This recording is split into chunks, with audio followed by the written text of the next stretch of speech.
Sahabat Abu Hurairah radhiyallahu taala anhu dari Nabi sallallahu alaihi wasallam bahwasanya Rasulullah sallallahu alaihi wasallam bersabda, "Innallaha thayyibun la yaqbalu illa thayyiban." Sungguhnya Allah Maha baik dan Allah tidak menerima dari hamba-Nya kecuali yang baik pula. Wa innallaha amara al-mu'minin bima amara bihil mursalin. Dan sungguhnya Allah Subhanahu wa taala telah memerintahkan kepada kaum mukminin dengan apa yang Allah perintahkan kepada para rasul. Faqala ta'ala ya ayyuhar rusulu kulu minat thayyibati wa'malu shalihan. Maka Allah berkata, wahai para rasul sekalian, makanlah dari perkara-perkara yang baik dan beramal saleh. Wa qala ta'ala, dan Allah berfirman kepada orang-orang mukminin, kata Allah Subhanahu wa taala, ya ayyuhalladzina amanu kulu min thayyibati ma razaqnakum. Wahai orang-orang yang beriman, makanlah dari perkara-perkara yang baik yang kami rezekikan kepada kalian. Tsumma dzakara ar-rajula yutilus safar. Kemudian Rasulullah SAW menyebutkan tentang seorang yang telah lama bersafar. Ash'atha akbar, rambutnya semerawut penuh dengan debu. Yamuddu yadayhi ila sama. Orang ini mengadahkan kedua tangannya ke arah langit. Kemudian berkata, ya Rabbi, ya Rabbi. Berdoa kepada Allah dengan menyeru, ya Rabbku, ya Rabbku. Wa mat'amuhu haram. Sementara makanannya dari hasil yang haram. Wa mashrabuhu haram. Dan minumannya dari hasil yang haram. Wa malbasuhu haram. Dan pakaiannya dari hasil yang haram. Wa ghudhiya bil haram. Dan dia kenyang karena hasil yang haram. Fa anna yustajabu lahu. Bagaimana bisa dikabulkan doa orang ini? Hadirin yang dirahmati oleh Allah Subhanahu wa taala. Sungguhnya hadis ini menjelaskan tentang keterkaitan pengkabulan doa dengan apa yang kita makan.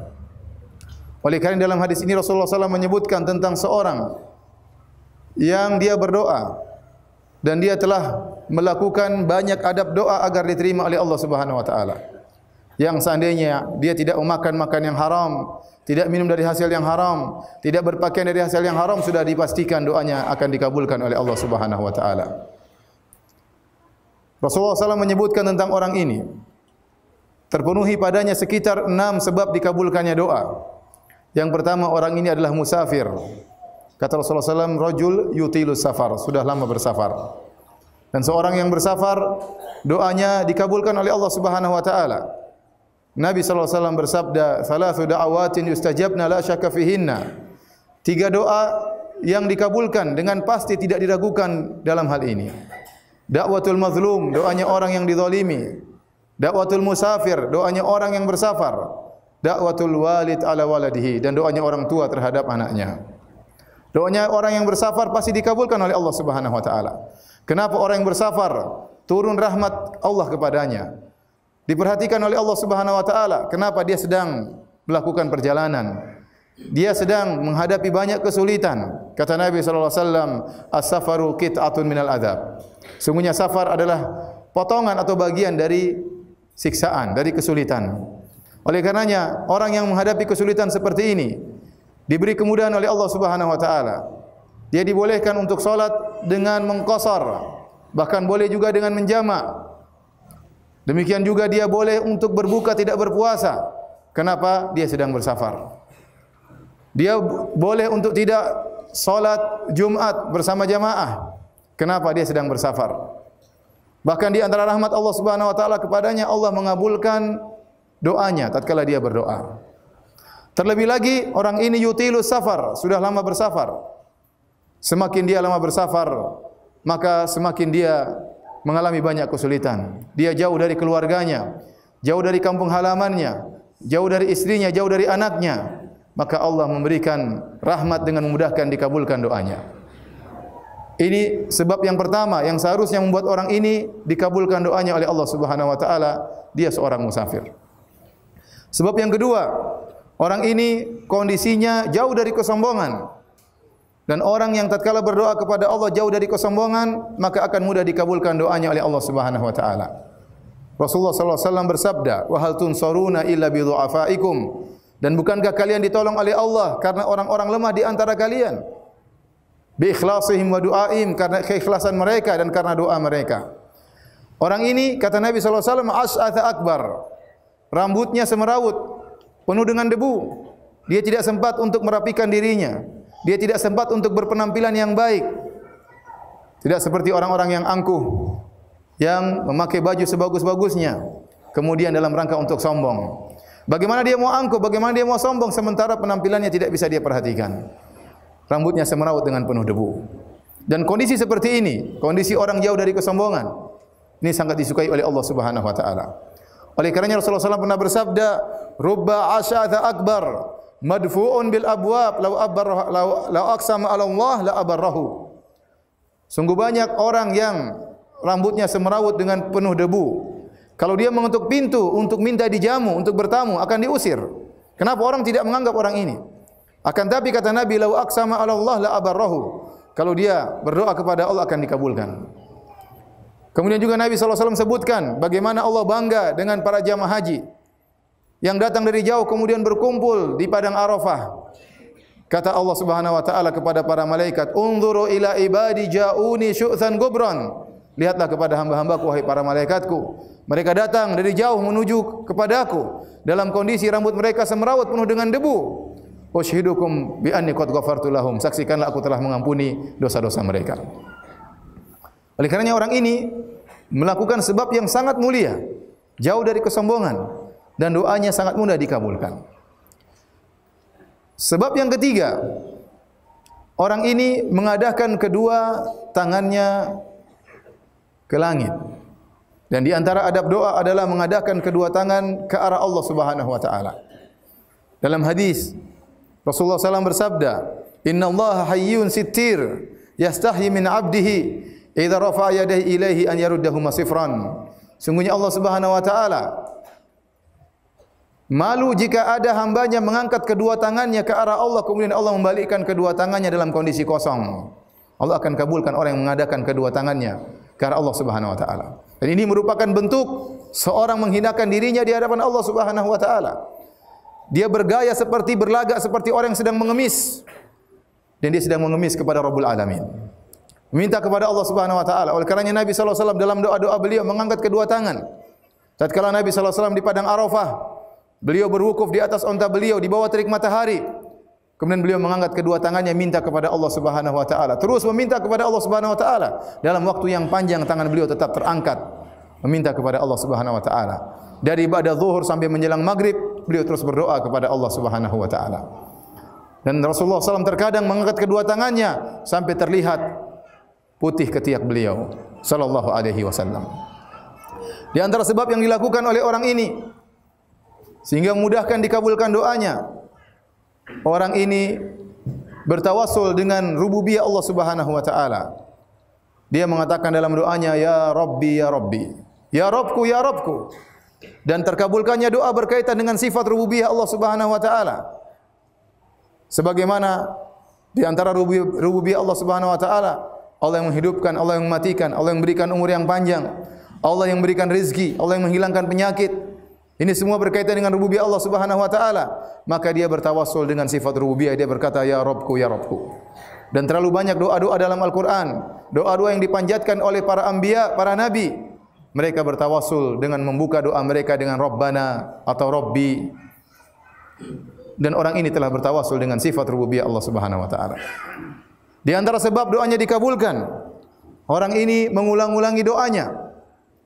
Dan di antara sunnah Nabi sallallahu alaihi wasallam tatkala berdoa, Rasulullah sallallahu alaihi wasallam mengulangi doanya sampai 3 kali. Sebagaimana dalam hadis Ibnu Mas'ud radhiyallahu taala anhu, beliau berkata, "Kana Nabi sallallahu alaihi wasallam idza da'a thalathan." Adalah Nabi sallallahu alaihi wasallam kalau berdoa, maka beliau mengulangi doanya sebanyak 3 kali. Kemudian di antara sebab yang dilakukan oleh orang ini melakukan ilhah, itu merengek-rengek minta kepada Allah Subhanahu wa taala, tadarru', merendah di hadapan Allah Subhanahu wa taala. Sehingga dia mengulang-ulangi doanya, "Ya Rabbku, ya Rabbku, ya Rabbi, ya Rabbi." Semua sebab-sebab ini telah dilakukan oleh orang ini.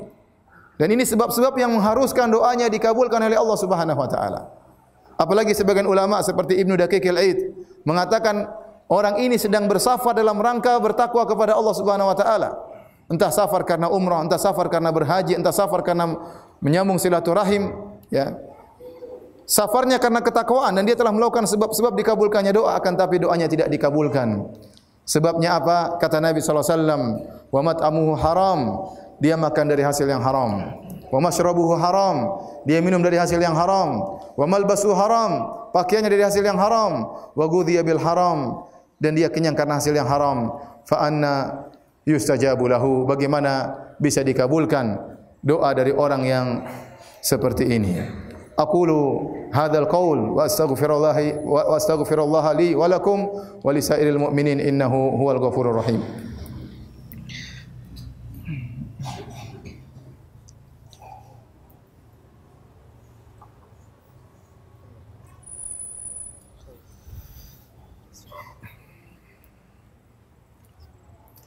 Alhamdulillahi ala ihsanih wa syukru lahu ala taufiqihi wa amtinanih wa asyhadu an la ilaha illallah wahdahu la syarika lahu ta'ziman li sya'nih wa asyhadu anna Muhammadan abduhu wa rasuluhu da'ila ridwanih. Allahumma salli alaihi wa ala alihi wa ashabihi wa ikhwanih. Hadirin salat Jumat yang dirahmati oleh Allah Subhanahu wa taala. Di sana ada adab-adab doa yang lain yang hendaknya kita perhatikan tatkala kita bermunajat dan mohon kepada Allah Subhanahu wa taala. Yang pertama, seorang tatkala berdoa hendaknya konsentrasi, benar-benar minta kepada Allah Subhanahu wa taala. Jangan sampai hatinya lalai. Hendaknya dia tahu apa yang dia ucapkan. Hendaknya dia tahu apa yang dia mohonkan kepada Rabb-Nya. Kata Nabi sallallahu alaihi wasallam, "Ud'ullaha wa antum muqinuna bil ijabah." Berdoalah kalian dan dalam kondisi kalian yakin akan dikabulkan oleh Allah Subhanahu wa taala. Fa innallaha la yastajibu du'aan min qalbin ghafilin lahin. Sungguhnya Allah tidak akan mengabulkan doa dari hamba yang hatinya lalai. Maka seorang tatkala berdoa konsentrasi, benar-benar paham apa yang dia minta kepada Allah Subhanahu wa taala. Kemudian di antara adab doa telah kita isyaratkan dalam hadis tadi, yaitu yakin bahwasanya Allah mudah mengabulkan. Tidak ada yang sulit bagi Allah Subhanahu wa taala. Jika kita telah memenuhi syarat-syarat dikabulkannya doa, kemudian kita telah melakukan adab-adab berdoa, maka doa kita pasti dikabulkan. Jangan seorang berkata saya berdoa siapa tahu dikabulkan, jangan. Tapi seorang hendaknya husnudzon kepada Allah Subhanahu wa taala. Kata Nabi sallallahu alaihi wasallam bahwasanya Allah berkata, "Ana inda dhanni 'abdi bi." Sungguhnya aku tergantung persangkaan hambaku kepadaku. In dhanna khairan falahu wa in dhanna syarran falahu. Kalau dia berprasangka baik kepadaku maka bagi dia kebaikan, dan jika dia berprasangka buruk kepadaku maka baginya keburukan. Maka seorang tatkala berdoa yakin doanya pasti dikabulkan oleh Allah Subhanahu wa taala. Dan husnudzan kepada Allah Subhanahu wa taala. Akan tapi hadirin yang dirahmati oleh Allah Subhanahu wa taala, pengkabulan doa oleh Allah Subhanahu wa taala dalam bentuk salah satu dari tiga bentuk. Sebagaimana sabda Nabi sallallahu alaihi wasallam dalam hadis yang diriwayatkan oleh Abu Sa'id Al-Khudri radhiyallahu anhu dalam Musnad Al-Imam Ahmad. Kata Nabi sallallahu alaihi wasallam, "Ma min muslimin yad'u bi da'watin laisa fiha ithmun wala qati'atur rahim illa a'tahu Allahu biha ihda thalath." Tidaklah seorang muslim berdoa dengan suatu doa yang dalam doa tersebut tidak ada dosa dan juga tidak bertujuan untuk memutuskan silaturahmi, kecuali Allah akan kabulkan doanya dengan salah satu dari bentuk pengkabulan. Imma an yu'ajjila lahu da'watahu. Yang pertama Allah kabulkan langsung doanya sesuai dengan permintaannya. Wa imma an yaddakhiraha lahu fil akhirah. Yang kedua Allah tunda pengkabulannya di akhirat. Wa imma an yasrifa anhu minasu'i mithlaha. Yang ketiga Allah menghilangkan keburukan semisal seperti apa yang dia minta. Oleh karenanya sahabat tatkala mendengar hadis ini mereka berkata, qalu idzan nukthir ya Rasulullah. Kalau gitu kita berbanyak doa karena tidak ada merugi dalam berdoa. Doa pasti dikabulkan. Pengkabulannya terserah Allah Subhanahu wa taala. Allah yang lebih tahu apa yang terbaik buat kita. Yang penting kita berdoa pasti dikabulkan. Maka para sahabat berkata, "Idzan nukthir ya Rasulullah." Kalau gitu kita banyak berdoa ya Rasulullah. Kata Nabi sallallahu alaihi wasallam, "Allahu aktsar." Allah lebih banyak lagi mudah untuk mengabulkan doa kalian. Kemudian tatkala berdoa, selain hati tidak lalai, hendaknya serius minta kepada Allah Subhanahu wa taala. Kata Nabi sallallahu alaihi wasallam, "La yaqulanna ahadukum Allahumma ighfir li in syi'ta." Janganlah salah seorang dari kalian berdoa dengan berkata, "Ya Allah, ampunilah aku jika Kau berkehendak." Kalau Kau mau ampuni, kalau enggak juga enggak apa-apa. "Allahumma arhamni in syi'ta." Ya Allah, rahmatilah aku jika Kau berkehendak. Nabi melarang cara berdoa seperti ini. Liya'zimil mas'alah, hendaknya dia serius tatkala minta. Fa innallaha la mukriha lahu. Tidak ada yang memaksa Allah Subhanahu wa taala. Semuanya mudah bagi Allah Subhanahu wa taala. Kita mungkin malu kalau kita minta kepada makhluk. Kita berkata, "Wahai fulan bantu saya," kalau memang mudah bagimu. Tapi kalau enggak juga enggak apa-apa. Itu kalau kita minta kepada makhluk, karena kita tahu makhluk tersebut memiliki banyak keterbatasan. Ya, kemampuan finansialnya terbatas, hartanya terbatas. Hari ini mungkin dia kasih kita, besok dia kasih kita, lusa mungkin dia sudah tidak bisa kasih lagi. Tapi ingat, kita sedang meminta kepada Rabbul Alamin, penguasa alam semesta ini. Yadullahil mal'a, yang tangan Allah senantiasa berinfak tiada henti-hentinya. Tidak ada kekurangan dari Allah Subhanahu wa taala. Kalau Allah memberikan, kata Nabi sallallahu alaihi wasallam, kalau seluruh manusia alaskanu ala sa'idin wahid, semuanya berkumpul dalam satu dataran, kemudian minta kepada Allah Subhanahu wa taala, kemudian Allah kabulkan seluruh permintaannya, maka tidak akan mengurangi kekayaan Allah sama sekali. Oleh karenanya kalau minta kepada Allah tidak perlu malu. Kalau minta kepada makhluk kita malu, minta kepada Allah jangan malu. Minta, ya Allah, berikanlah kepada hamba-Mu ini, anugerahkanlah kepada aku, rahmatilah aku. Jangan ragu-ragu. Karena tidak ada yang susah bagi Allah Subhanahu wa taala. Tidak ada susah bagi Allah untuk mengabulkan permintaan kita. Idza arada syai'an an yaqula lahu kun fayakun. Jika Allah berkehendak tentang sesuatu, Allah tinggal mengatakan jadi, maka jadilah. Oleh karenanya para anbiya mereka berdoa kepada Allah Subhanahu wa taala di saat-saat yang genting, yang sepertinya mustahil untuk bisa berhasil. Tetapi tidak ada kemustahilan bagi Allah Subhanahu wa taala. Lihatlah Nabi Yunus alaihi salam.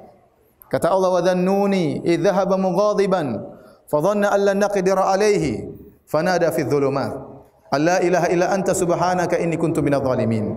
Nabi Yunus alaihi salam tatkala meninggalkan kaumnya karena kaumnya tidak mau beriman. Kata Allah, dia menyangka kami tidak akan menyulitkannya. Kemudian tiba-tiba dia ditelan oleh ikan paus. Sehingga dia berada dalam kegelapan. Kata Allah, fanada fi dhulumat, dia berada dalam kegelapan. Kegelapan lautan, kegelapan malam dan kegelapan perut ikan paus.